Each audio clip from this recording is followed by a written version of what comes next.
So Fox News learning that several close associates with Hunter Biden visited the White House more than 80 times. This during the period that his father was serving as vice president.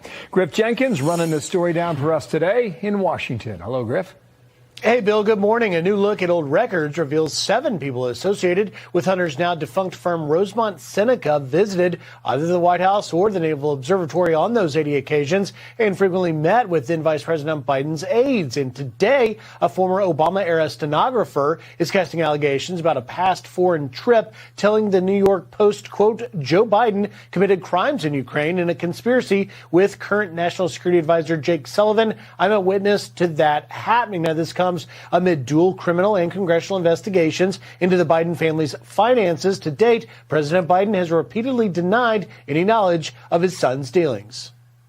Mr. Vice President, how many times have you ever spoken to your son about his overseas business dealings? I've never spoken to my son about his overseas business dealings. I have never discussed with my son or my brother or anyone else anything having to do with their businesses, period. Now, neither the White House nor Hunter's attorneys responded to new requests for comment.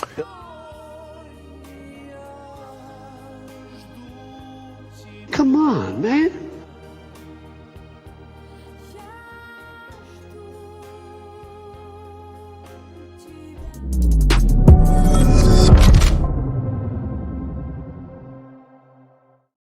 Today is Thursday, April 13th, 2023. Oh man, that Biden and Zelensky meme, that is a violation of my eyeballs. White House whistleblower says Joe Biden is a criminal.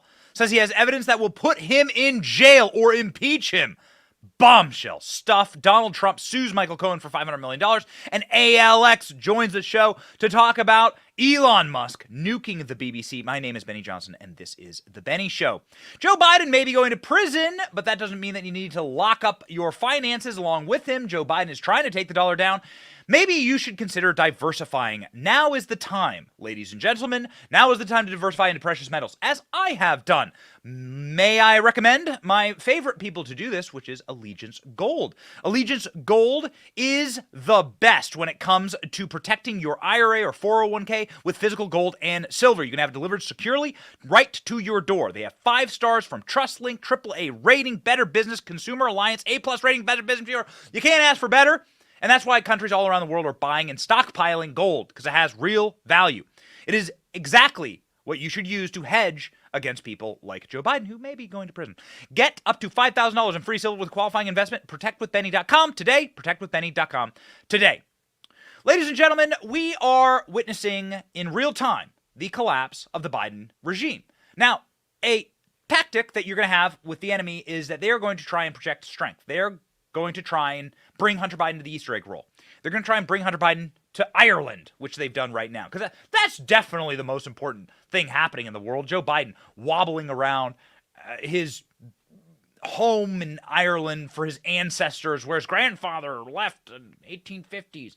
It is really remarkable how if you hire somebody who's at the very, very end of their lives and who should belong in a nursing home, all you're going to get is like creepy, old, diseased nostalgia. But that's not going to prevent, in our new era, Joe Biden from suffering the consequences of his actions. And now we have a whistleblower telling us from inside of the Obama administration.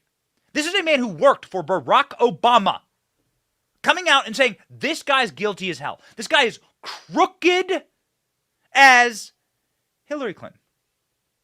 As crooked as Hillary Clinton walking with a crooked walking stick after a Chardonnay afternoon in the woodlands of New York, as she is prone to do. Ladies and gentlemen, the Obama administration has, in multiple occasions, said that they are very scared about how corrupt Joe Biden is. And we are going to take a very exciting journey down the road of Joe Biden's corruption today. And we're going to expose for you something that burst forth onto the national stage last night with a whistleblower telling us something that we already knew, but we did not have the confirmation from inside of the Obama White House.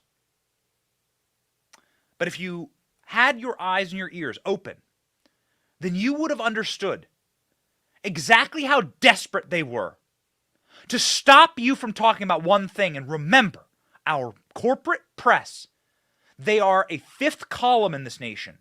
They are agents of the state. They are state-funded media. And we decided to go and do a mashup of state-funded media for your viewing pleasure this morning to show you the tea leaves, to show you the breadcrumbs of this story. When Hunter Biden's laptop story broke, how did PBS cover it? You can't get more corrupt than PBS. PBS is literally sponsored by the state. They are literally deep state news. Never watched PBS, but how did PBS cover Hunter Biden's laptop? Because this is all connected. What did they do to be the Praetorian Guard for the Biden family? This mashup is wild, but it lays the story for what you're about to hear from the Obama whistleblower. This is why, with blood in their eyes and fire in their veins, they did everything they could to try to not only prevent you from learning about Hunter Biden's laptop, but to stop you from ever even sharing it. Watch. Over the past few days, President Trump has highlighted a report by the New York Post about Hunter Biden, Joe Biden's son. There are major questions about the origins and the accuracy of that story, that the president's personal attorney was peddling Russian disinformation. Unfounded claims about Vice President Biden's son, Hunter. Unverified story about Hunter Biden. Adam Schiff suggested the claims are Russian disinformation. Disinformation. Intelligence agencies warned the White House that Russian intelligence used Rudy Giuliani as a vessel to undermine the Biden campaign. Republicans vowed to subpoena the CEO of Twitter for blocking a politically charged and uncorroborated story in the New York Post. It involved Hunter Biden, son of presidential candidate Joe Biden, and his business dealings in Ukraine. You know, it's this article of dubious sourcing that's been disproved. So, state organ, PBS, state media, PBS, went on a tirade against Hunter Biden's laptop, which of course is true, verified now. Dozens of news outlets have verified this. You already knew it was true. Everyone knew it was true. The Trump campaign knew it was true. Rudy Giuliani knew it was true. Why? Why did they scream like demons to stop you from learning about this? Well, now we know. Part of it is because of Hunter Biden's crimes. And those crimes are evidenced quite clearly in a report from the Marco Polo Association. This Marco Polo Association has documented 450 federal crimes, ladies and gentlemen, that the Bidens have committed on that laptop. However, there is one that is so damning and so demonstrably illegal that they tried more than ever, more than anything else, to hide this one from your purview. In fact, they impeached Donald Trump for just asking questions about it. Joe Biden's business dealings with the Ukrainian gas company Burisma. This is the landmine that they know has been buried inside of this laptop, that they know is evidence that will implicate Joe Biden in the largest pay-for-play crime in American government history that we know of. This is endemic corruption. Now, what happened? Well, a whistleblower has come out and given us details about the timeline of Joe Biden's involvement with Burisma. Here is the quick and dirty timeline. On April 18th of 2014, Hunter Biden was appointed to the board of Burisma. A month afterward, Joe Biden was meeting with Burisma agents at his residence, the Naval Observatory. And soon thereafter, Joe Biden, who was in charge of the Ukraine portfolio for the Obama administration, was flying to Ukraine to help them develop their natural gas deposits. How do we know that Joe Biden was using that trip to enrich his son and his family? We know it because now a brave whistleblower has come forward. This man worked for the Obama administration. This man joined Joe Biden on this trip and is saying that he has the evidence, he has given it to the FBI, and that Joe Biden is going to prison. Ladies and gentlemen, the new whistleblower who has burst forth onto the scene, this may mean the end. Watch. The first Biden crime family whistleblower, Tony Bobulinski. Now we have a second Biden crime family whistleblower, a former Obama-Biden White House stenographer, Mike McCormick. McCormick followed Biden around and wrote down everything that was said. He was the stenographer for the White House. And this Obama-Biden White House stenographer is blowing the whistle, and he's saying he has proof that Joe knew everything about what Hunter was doing in Ukraine. He calls the whole thing a kickback scheme, and he joins me in a minute. But first, here's the timeline. February 2014, the Obama-Biden administration stages a coup in Ukraine. The pro-Russia leader is removed and a pro-American leader is installed. On April 12th of 2014, Hunter was sending out detailed memos on Ukraine. You know, the kind of thing you'd see in a classified document. 6 days later, on April 18th, Hunter signs on to be a board member of Burisma. 3 days after that, Vice President Biden flies out to Ukraine. He's running point for Obama. And the White House whistleblower was on that trip. The stenographer says that Joe was on Air Force Two with one job: push for fracking and unleash Ukraine's natural gas reserves. Isn't that something else? The man who ran on shutting down fossil fuels here in America was so urgent and so eager to get on a flight to develop Ukraine's natural gas that he all but broke the sound barrier running to the airport to use American dollars, and he ended up using $50 million American to assist in the development of Ukraine's natural gas and oil reserves. Why? Well, it's laid out clearly by the whistleblower himself, Mr. McCormick. Watch. Like, what went down on that trip that you're aware of? Thanks for having me on, Jesse. Well, what happened on that trip was Joe Biden was in the front of the plane. My job as a White House stenographer was to be in the back of the plane in the press cabin. And if Joe or a senior administration official came back and did a briefing, and then I would record it and make a transcript. Well, that's exactly what happened. That senior administration official was Jake Sullivan, who's now our national security advisor. So I didn't see anything wrong with it at the time. Years go by. I've left the White House. I'm writing books, and I get a hold of the Hunter Biden laptop from Marco Polo. They're a nonprofit, anti-corruption nonprofit. About a year and a half ago, I started writing a Substack based on what I find. And then I go back over what I knew happened when I was working for Joe. I found the transcript that I wrote about that briefing. That's when Jake Sullivan starts talking about fracking. And because of what I'd read in the laptop and reported in my Substack previously, I'm like, wait a minute. Joe Biden knew Hunter Biden was already on the board on April 18th. Joe Biden knew. He directed Sullivan to go back and talk to the press. This is a conspiracy. Now, I want to stop for a second and talk to you about who Jake Sullivan is.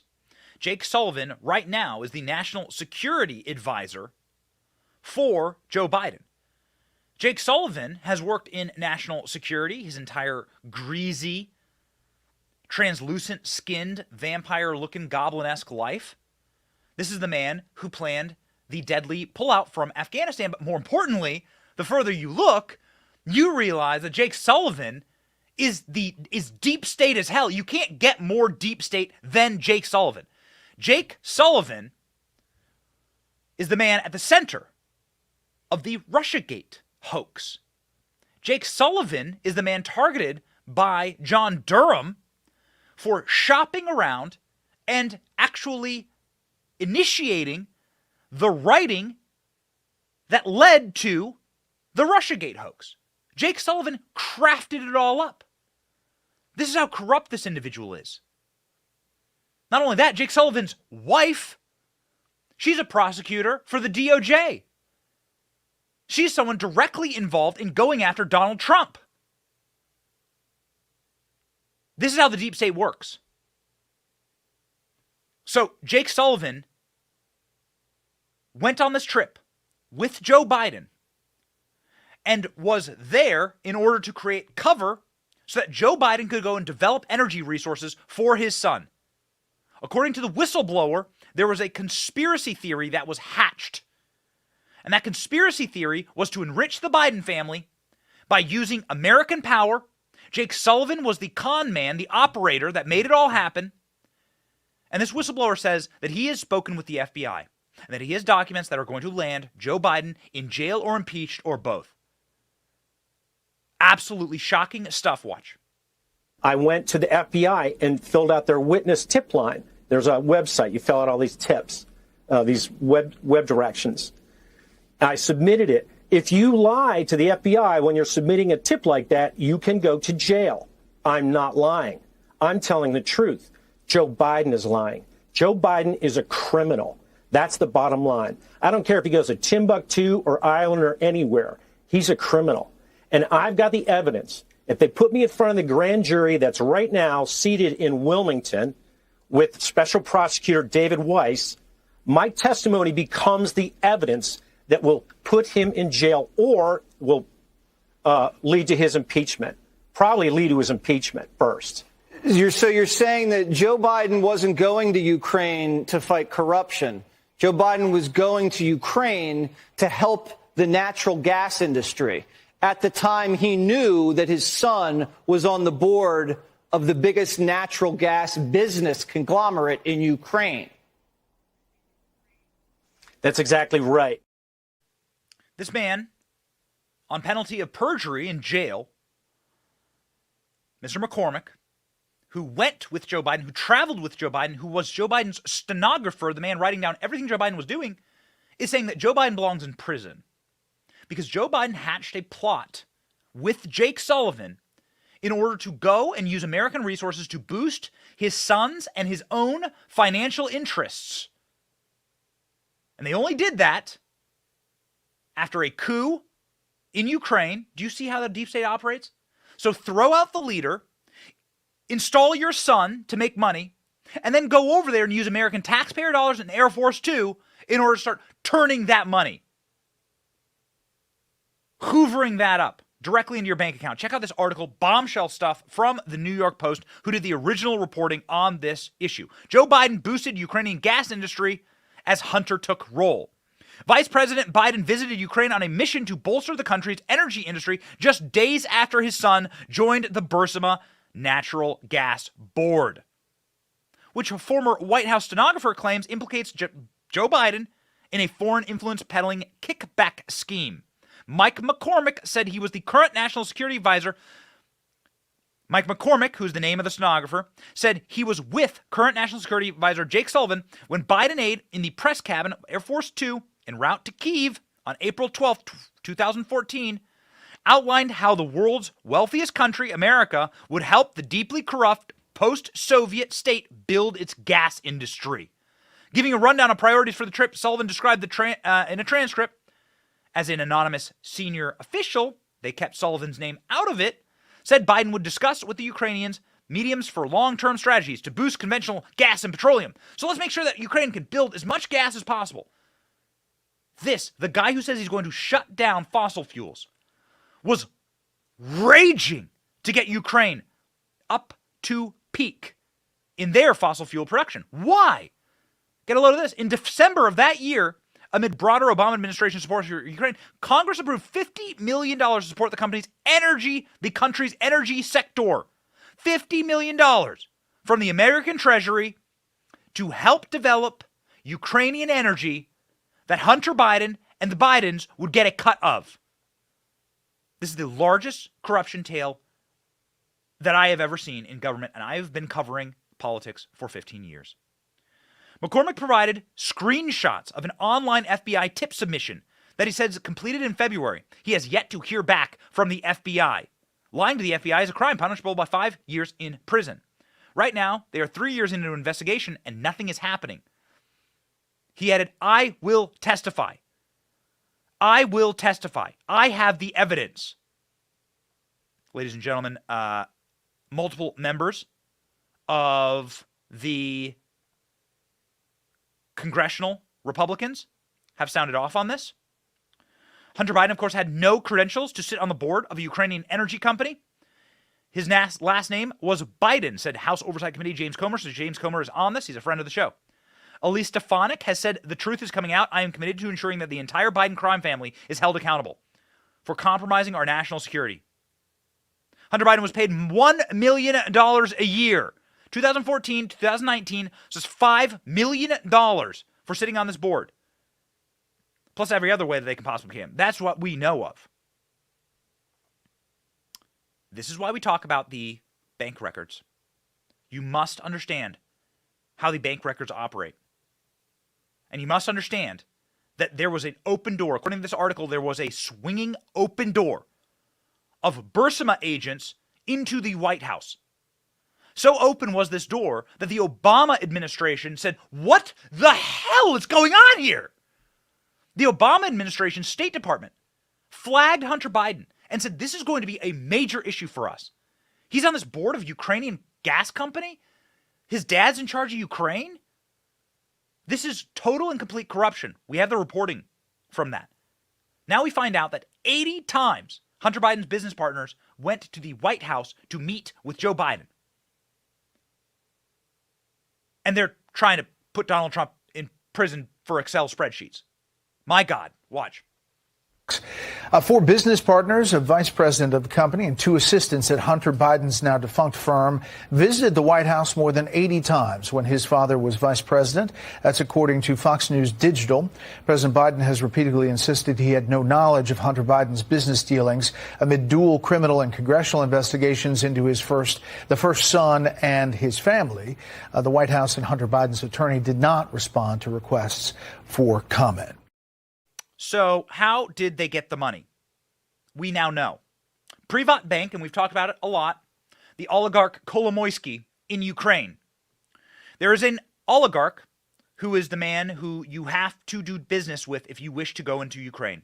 His name is Viktor Kolomoisky. This man, on the first day of Joe Biden's reign of terror in this country, was banned from entering the United States. Now, why would he do that? Why would you ban Kolomoisky from entering the United States? Why? It's a little strange. It's almost as though they were preparing for the congressional oversight and they needed to make sure that this man could never testify. Hunter Biden's business interests overlapped with Ukrainian oligarch. This reporting from the Daily Signal is absolutely wild. This is the oligarch. This is the bank. This bank is now run by the state in Ukraine. You wonder what they're doing in Ukraine. What Zelensky has done in Ukraine is now nationalize everything. So this bank called Privat Bank is still run, but it's run by the state. It's not run independently.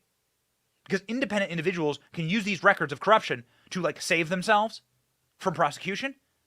Zelensky has now gotten the permission to take over everything inside of the state. Destroy records, burn documents. We know they're doing it. This is why. This is why the Suspicious Activity Report, the SAR report, is so important. And that is why James Comer is going after bank records. When you hear a lot about James Comer and bank records, there is 150 suspicious activity reports from the Bidens, and that's what he's going after. Because what you're going to find is you're going to find huge tranches of payments from that corrupt oligarch to Joe Biden. When Joe Biden does a marionette dance for him, when Joe Biden flies over and helps develop new oil reserves for Ukraine, that means billions to Ukrainian oligarchs. That means a kickback for Joe Biden. And that's what you're going to see in these bank accounts. Mark my word. Mark my word. And you don't have to take my word for it. You can actually listen to Joe Biden himself talk about this arrangement. You've probably never heard this tape. But I'm going to play you Joe Biden in his own words. This was a surreptitiously recorded call with Joe Biden, the president of Ukraine, talking about Kolomoisky, talking about this business arrangement, and talking about Joe Biden's exposure in this scheme. How much more evidence do you need? Does O.J. Simpson have to take the bloody glove and slap you in the face? Not you, of course. I'm talking to you, Merrick Garland. Listen to Joe Biden actually describe this arrangement. This is how dirty this family is. Dirty. Let me ask you one thing before I forget. Privat Bank. I understand the governor of the bank is tentative about setting a date certain for the transition to take place. And I'm being told secondhand that, I don't know this is her position for sure, that she is unsure of a date until she gets an agreement from you. Here's what I've told them. I've told them to get back to her and set a date, and I would talk to you about the date. Because this is getting very, very close. What I don't want to have happen, I don't want Trump to get in a position where he thinks he's about to buy onto a policy where the financial system is going to collapse and he's going to be looked to pour more money into Ukraine. That's how he'll think about it before he gets sophisticated enough to know the detail. So anything you can do to push the Privat Bank to closure so that the IMF loan comes forward. This is Joe Biden, in his own words, talking to Viktor Yanukovych, who was the then president of Ukraine. This is the man who took power after an American-led coup, a Western-led Five Eyes coup of Ukraine. And here's Joe Biden saying, hey, this Privat Bank that has all the banking records that show the amount of money that they've sent to my family, you need to close that bank. You need to shut it down. You don't get more dirty or corrupt than that. Now, he says the name Trump. What is he saying there? I don't want Trump to find out about this. That's what Joe Biden just said. You just heard him. This is Joe Biden. Last days of the administration. What the F is going on? Joe Biden's in his office with a phone, the last days of the administration, making frantic phone calls to Ukrainian presidents saying you must close down banks that did dirty business with my family. Now whistleblowers from the Obama administration are saying we know exactly why. Now, it's not that we just have Joe Biden saying it. We also have Hunter Biden saying it. We have Hunter Biden, his voicemails, because of his laptop, freaking out. I mean, you're talking like a nervous breakdown. Listen to Hunter Biden having a nervous breakdown. That suddenly the New York Times and federal agencies are starting to ask about these connections, implicating his father in this. Just laying out all the evidentiary trail for you, because we do our research on the show and we do it for you so that you can be knowledgeable. You will not hear this from the corporate press. Why don't you hear it from Joe Biden and Hunter himself? Go. I get calls from my father to tell me that the New York Times is calling, but my old partner Eric, who literally has done me harm for I don't know how long, is the one taking the calls because my father will not stop sending the calls to Eric.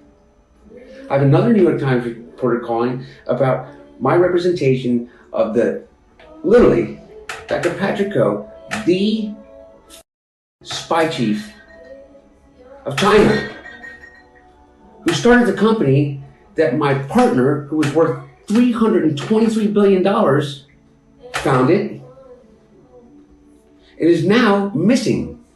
The richest man in the world is missing, who was my partner. He was missing since I last saw him in his $58 million apartment and signed a $4 billion deal to build the largest LNG port in the world. And I am receiving calls from the Southern District of New York, from the U.S. Attorney himself. My best friend in business, Devin, has named me as a witness without telling me in a criminal case, and my father without telling me. So, it seems as though, according to Joe Biden's own testimony, according to Hunter Biden's own testimony, and again, these are private calls, they didn't know they were being recorded. Have you ever heard those calls? Have you ever heard those? Are you just hearing them on the Benny Show? Are you hearing it because we do our research on this show? And we thank all of you for watching and your support? We do this show so that you can be informed? Yeah, we dug those clips up. We did the research. That's Joe Biden and Hunter Biden openly admitting to this corrupt business deal. So, to recap, now the Obama administration is now turning on Joe Biden. Members of the Obama administration, Obama's own employees, who were the stenographers for Joe Biden, who wrote down everything Joe Biden did, are saying Joe Biden's corrupt. They're talking to the FBI. They're giving the FBI evidence. The FBI has not reached out to them. Why? These people are criminals. Republicans are getting the bank records. And they are going to blow up the biggest lie that you have ever been told. And I have it on film. The biggest lie that you've ever been told, and this is a doozy because there's a long list. The biggest lie you've ever been told is right here at the Iowa State Fair when Joe Biden was running for president. Peter Doocy, one of our favorites, my boy Doocy, had the temerity to walk up to Joe Biden and say, "You are corrupt and you are evil. What did you know about your son's business dealings?" Listen to Joe Biden's response here. If you need any further evidence that this man is the dirtiest old man to ever serve in this position, look no further. Mr. Vice President, how many times have you ever spoken to your son about his overseas business dealings? I've never spoken to my son about his overseas business dealings. And so how do you know? Here's what I know. I know Trump deserves to be investigated. He is violating every basic norm of a president. You should be asking him the question, why is he on the phone with a foreign leader, trying to intimidate a foreign leader, if that's what happened? That appears what happened. You should be looking at Trump. Trump's doing this because he knows I'll beat him like a drum.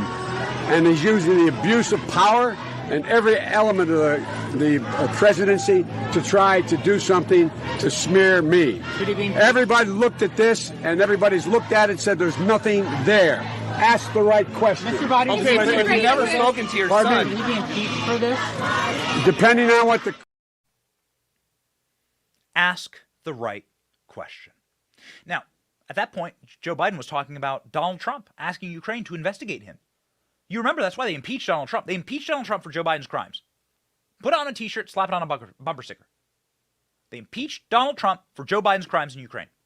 All Donald Trump did on the phone call with Zelensky at the time was say, hey, Joe Biden's corrupt as hell. You know it, I know it. You got the records. Ukraine has the records. Look at this man. Look at this man. And then they impeached Donald Trump for saying that. And now, members of the Obama administration are straight up saying, nope, we watched Joe Biden do that. How long does the charade last? Now, we know for a fact that Joe Biden protects his son Hunter and his criminal activity. Now, the plainest example of that is crack. And what do I mean by that? I'm not going to show you anything that's not safe for work here, but I am going to show you a video from Hunter Biden's laptop, and I'm going to splice that in with what Joe Biden has said on the floor. Joe Biden, back in the 90s, was banging his fist on the floor of the well of the Senate, saying he is going to make he has made and is bragging about creating the most rigid and harshest crack laws in the world. He passed a bill that was mandatory minimum sentencing for crack addicts and people that have a teeny amount of crack found on them. Now, the crack epidemic at the time was raging in the inner cities. Young black men were the absolute preponderance of individuals who were affected by Joe Biden's law that he is so excitedly bragging about here. Watch. If you have a piece of crack cocaine no bigger than this quarter that I'm holding in my hand, 1/4 of $1, we passed a law through the leadership of Senator Thurmond and myself and others, a law that says if you're caught with that, you go to jail for 5 years. You get no probation. You get nothing other than 5 years in jail. Judge doesn't have a choice. Now, 5 years in jail. Judge doesn't have a choice. Why does he talk like that? Why does he do the Jim Carrey impression? 5 years in jail. We don't go back into the archives for nothing here. We don't do all of this research for nothing. And we certainly aren't trying to, I guess, make light of Hunter Biden's extreme drug addiction. But there is a video, many videos, of Hunter Biden smoking crack on his laptop. There's one video that we like to play back to back with that clip to show you what Joe Biden is doing and how this crime family protects itself. And it is the most demonstrable piece of evidence that we can show you. Ladies and gentlemen, we assure you there's no grotesque nudity in what we're about to show you. But see if you can see the problem with Joe Biden's law versus Joe Biden's son's activities. So I just laid out the bag. It's 2.06. 2.07. without the bag. So how long is 2.0. That was more than a quarter of crack. Hunter Biden smoking crack, cigarette, whatever, talking to a sex trafficked hooker, underage, who knows? James Comer's the guy who tells me that they're investigating the Bidens for sex crimes, for sex trafficking. So who knows what underage, foreign-born, sex-trafficked hooker that Hunter Biden was talking to there, arguing with him over how much crack they had. But let me tell you something, as somebody who doesn't ever smoke crack. I mean, hope you don't either. But I know for a fact that that's more crack than Joe Biden set in law as a mandatory minimum for locking an individual up. So where's Hunter Biden's prison sentence, Joe? Hey, slime bag. Your son is parading around in half of his videos. They had too much nudity in them. I can't show them to you. We got our account taken down.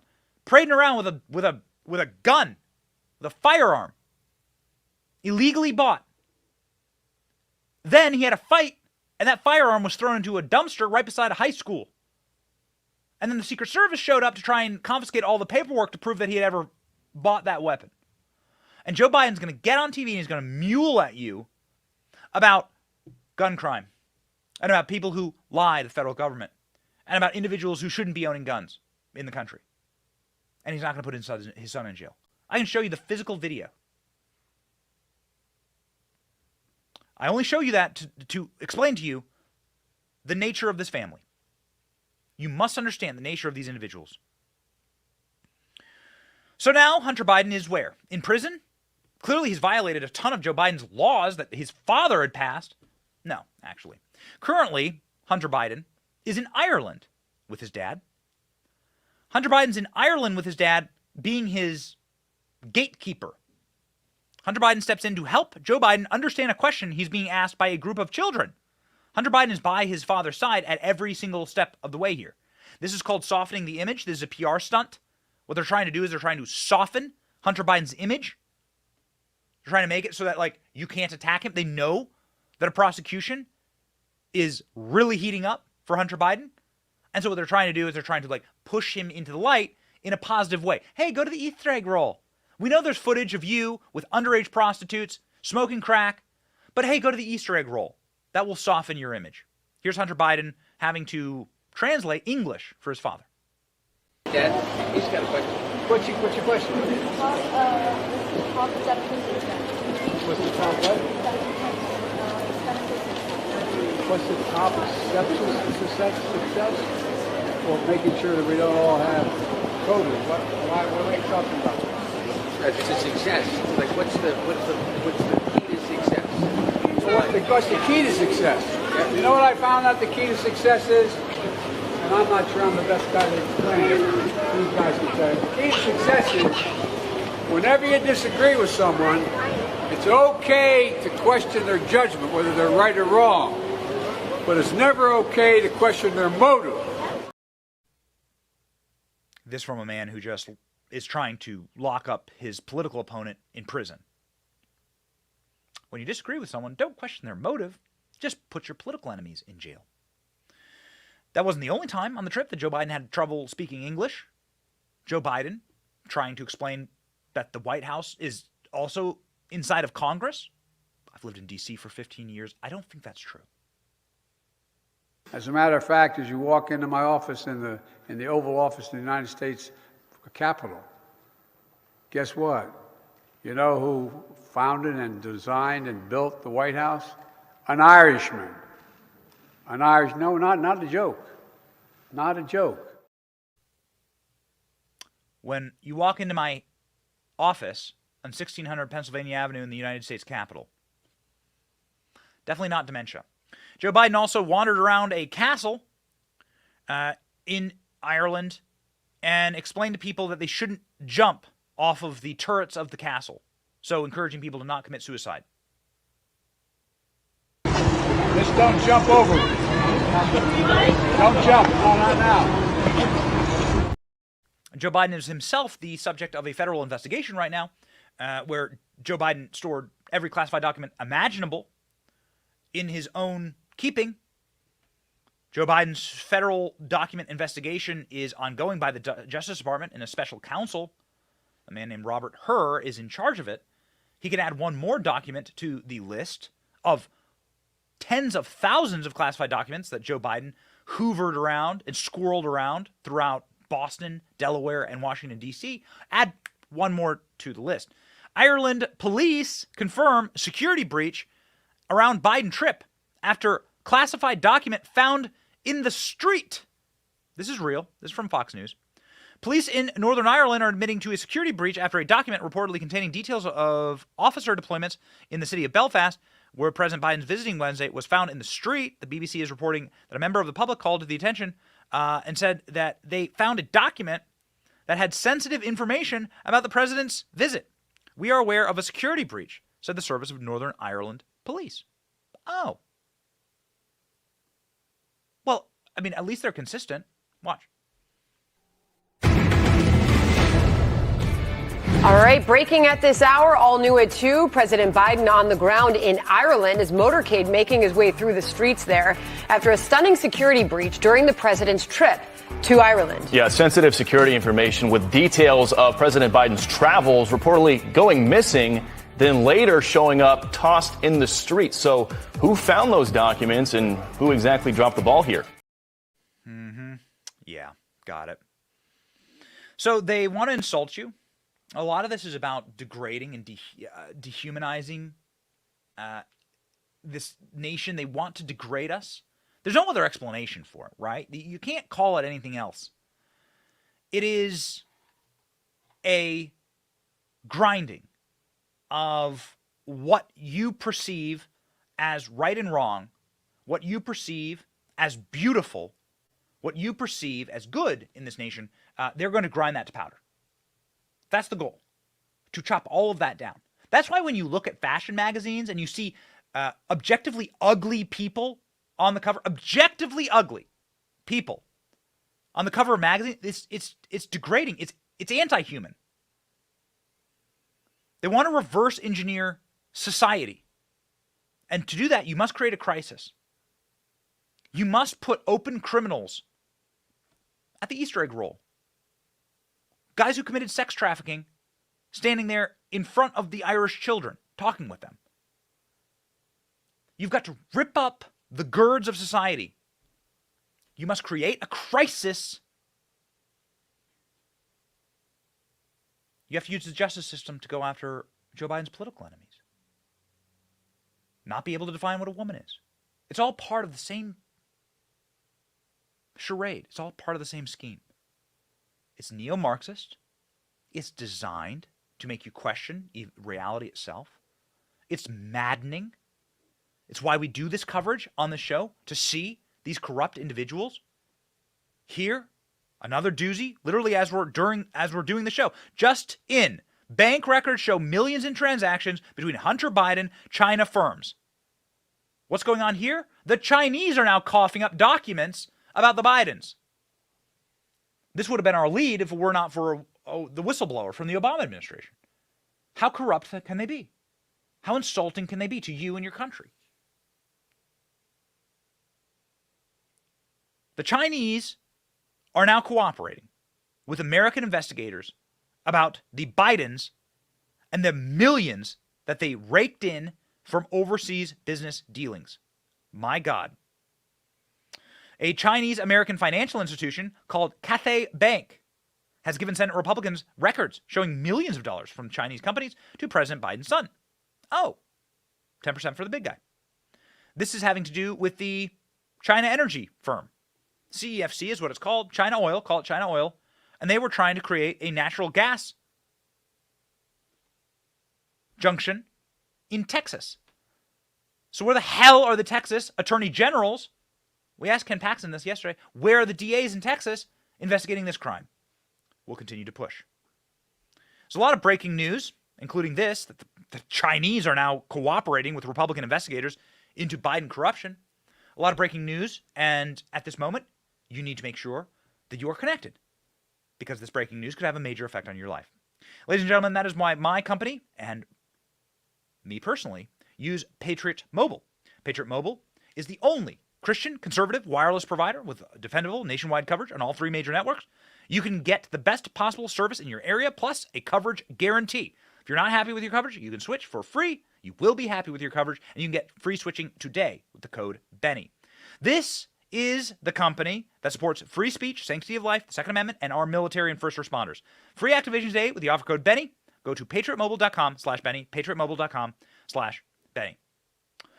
So if all of this seems as though there's no silver lining and there's nothing good happening right now, please don't take that message away from our show.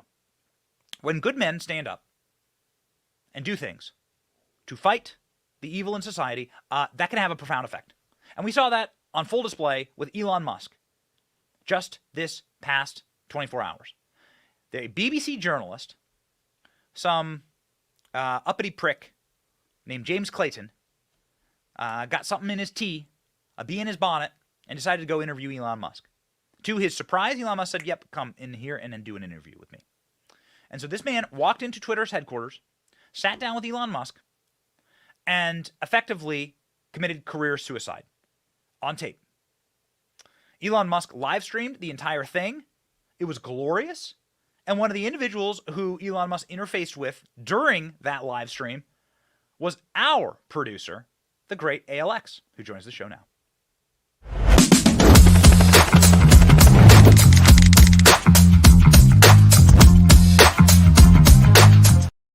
We love doing happy news on the show because there's a lot of doom and gloom. There's a lot of like, why aren't they arresting the Bidens? What's going on in this country?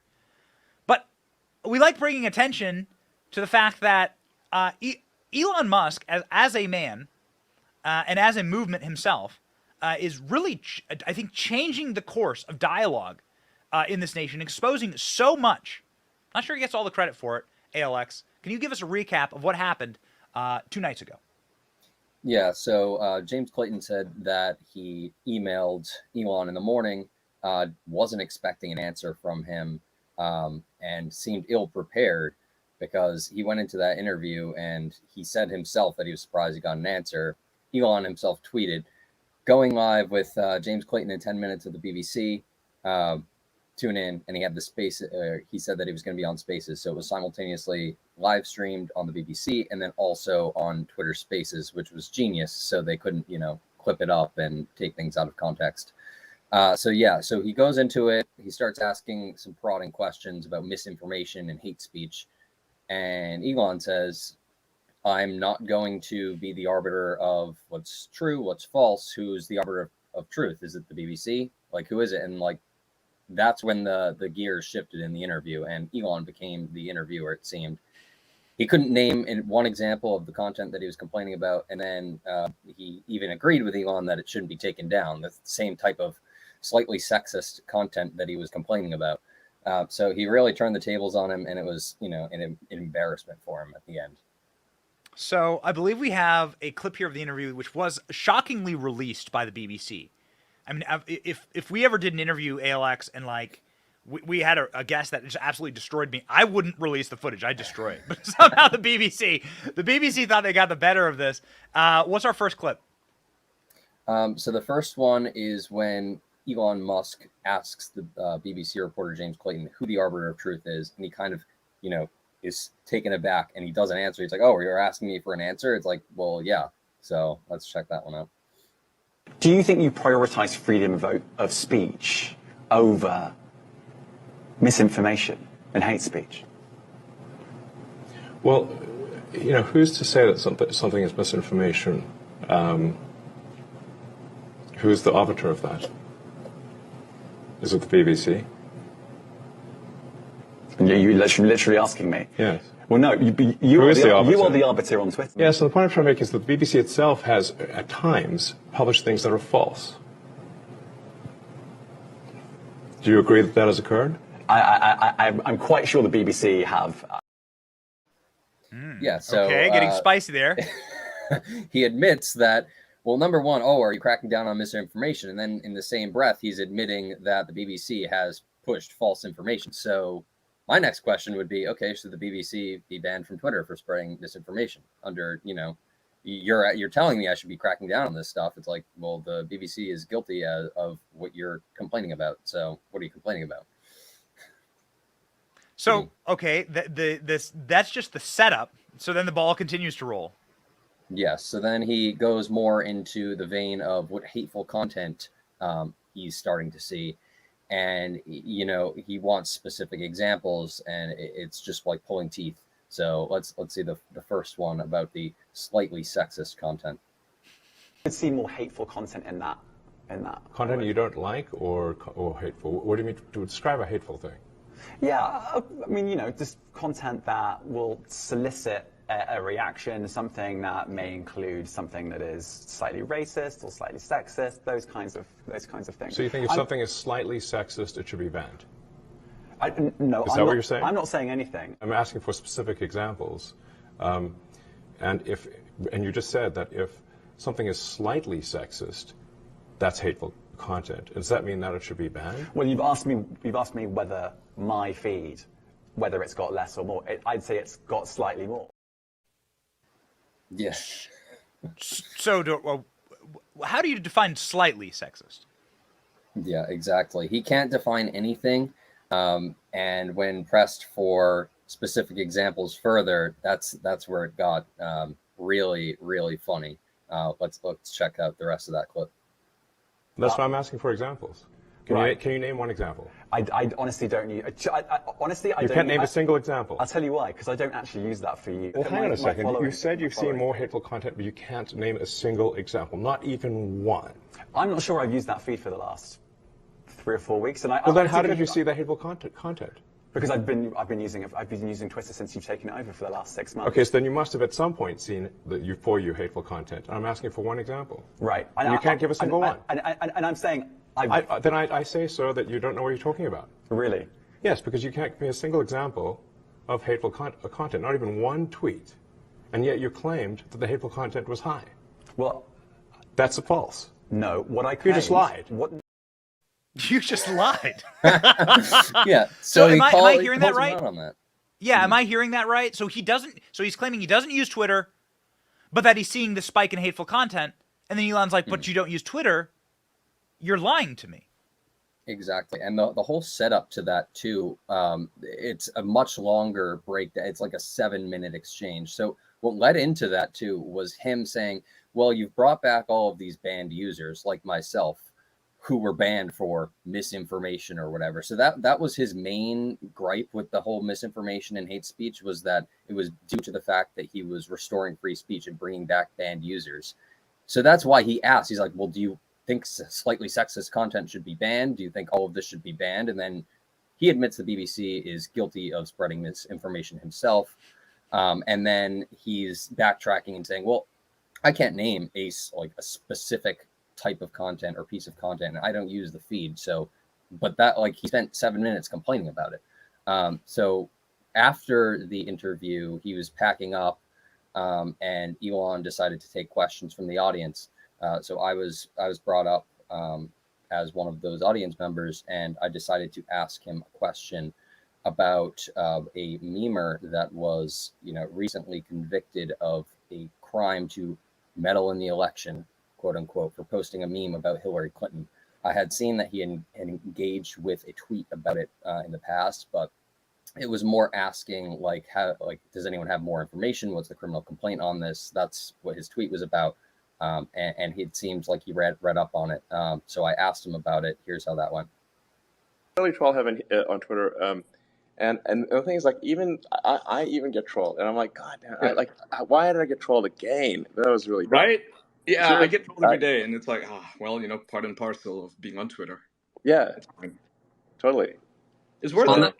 On that note, did you see the guy who got charged for a meme on Twitter? What were your thoughts on that? I know you commented on it. I didn't know if you got to look more into it. His name's Douglas Mackey. Oh, that's the guy who I guess was accused of election interference or something. Yeah, even that's a counselor from South Park. Your vote or something. Yeah, people shouldn't believe everything that they see online, and I don't think that should be criminal. No, I think criminal is it's over the top there. I would agree with that. They went too far. if that's the standard for throwing someone in prison, then there should be a lot of people in prison. Yeah, what are you in prison for? Oh, meme crimes. Yeah, exactly. Meanwhile, there's like. So that's a spectacular question. For people who aren't aware, Tucker Carlson has been covering this very closely. Douglas Mackey shared a meme about Hillary Clinton is a joke, and he got put in prison for sharing a joke about Hillary Clinton. They said it was election interference. This man now was sentenced to prison after a couple of, I think it took the jury a while, and then they had enough pressure leaned on them that this man will now go to jail for a meme.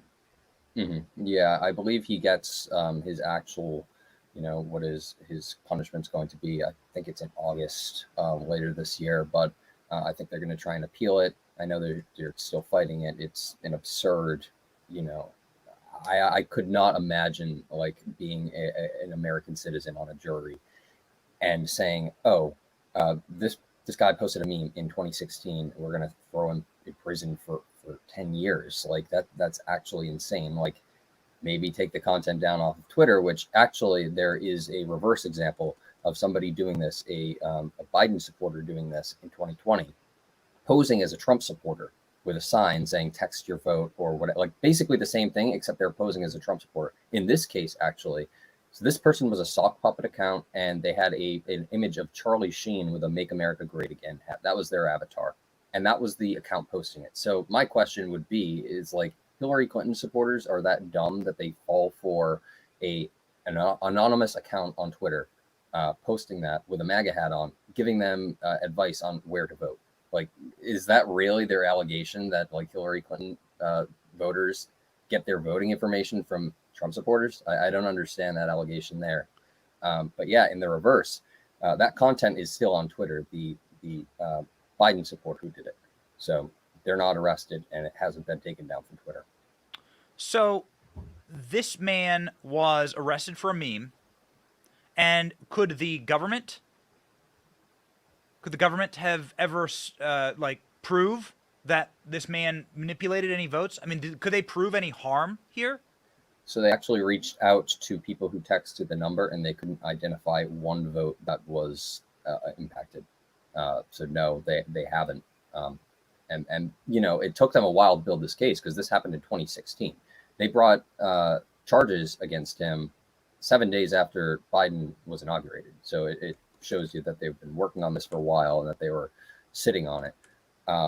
And yeah, they were building the case. You'd think if they had 4 years to do this, they would have information and evidence of at least one vote being changed. But I think there was maybe like 4,000 people who texted it, but they later say in the complaint that they couldn't identify one vote that was impacted because they reached out to the people who texted it. So Elon was on the side of the meme maker. Elon Correct. Yeah, he says that it was overkill, and this is coming from the owner of the platform that would be what it was like posted on in the previous administration of Twitter 1.0. So this is coming from the person who might have to deal with something like that later down the line, and he himself said, "I get trolled." Like, and my response to that too was, you shouldn't believe everything on the internet. Should be policy. And I don't think I don't think Twitter should be telling people what they should believe and shouldn't. And that goes back to who's the arbiter of truth and all of that. And again, it was a meme. It wasn't someone saying as an authoritative statement, this is exactly how you should vote. It was a pretty obvious meme. And again, the person posting it was wearing a MAGA hat. So like, it wasn't very, hard to find out that it was a meme if you took 3 seconds to look at his profile picture. Yeah, you can pretty much tell who's a sock puppet account and who's not. Shout out to all the sock puppet accounts out there. Some people want to remain anonymous, but you shouldn't be put in jail for a meme. BBC became a meme themselves during this interaction. The final clip that we'll play here. Can you set this up for us? So I have a tweet as well that goes along with this, but Elon Musk throughout the interview kept asking, it's like, do you like BBC? Do you like the BBC? And the interviewer who works for BBC, like, you know, he can't even say that he likes his own company. So there's the tweet. I said BBC's own reporters won't publicly say I love BBC. That's tough, man. And Elon saw it and he replied. He replied to I think 7 of my tweets yesterday. It was pretty funny. So let's see the clip of him saying it during the interview. Oh, what questions I have?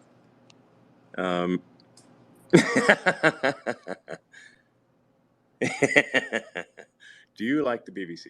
Do you like BBC? Okay, yeah, we're not gonna do this. Oh, I can't interview you. Obviously, I work for the BBC. So But if you like, do you like BBC? I know. I see what you're doing. I'm not going to respond to that. Okay. I think we can finish the interview there. If you want to continue, thank you very much. Well, Elon, come on. This. I really appreciate it. Surely you like BBC. Come on. I'm not engaged in that. All right. Elon, it honestly has been a pleasure talking to you. It really has. And if you want to carry on answering questions on this, then go for it. But I'm not going to. Okay. Well, I'm just trying to see if there's like any good. There's a lot of comments. Do you like the BBC? And he's like, no, I can't answer that. So what Elon was gold. doing at the beginning of that too is, so he said, like, originally he was going to take questions with James. So like he was scrolling through the comments on Twitter. He was scrolling through and trying to find something. So that's why at the beginning you can hear him like laughing and like reading. He's reading through and they're all like, do you like BBC? Do you like BBC? Like they all wanted like him to ask that. So James is like, all right, I'm done. And then it was funny, actually. So he wasn't done. He stuck around packing up. And then he started interjecting when, myself and some other people were talking. And, we don't have the clip, but he got shut down by me and Ian Miles Chung about the doxing policy that Twitter had. So he was complaining about it. And then we both clarified what the actual policy was. And he's like, all right, I'm done. Bye. And then Elon's like, do you want to leave? So then that's when he actually left, like 10 minutes after that clip. I own the building. Get out and talk with the homeless guy who is drinking heroin out of an old milk carton outside. Yeah. Hey, ALX, this is amazing. Give us the Twitter update. Come back. Obviously, this is some of the most entertaining and uplifting content that we can do. And we need more of it on this show. Where can people find your work, ALX? Primarily on Twitter at ALX. Working hard to get to 420 on 420. So let's see if we can make that happen. Guys, I'm not lying when I say that Elon Musk has responded to or interacted with ALX's account like close to a dozen times over the last 24 hours. The ALX is quickly becoming Elon's favorite account to interact with. The reason why is because ALX puts out dope content. This is the revenge tour of ALX. We told you it was going to happen. ALX was brought back, and the world will never be the same. God bless you, ALX. Thank you so much.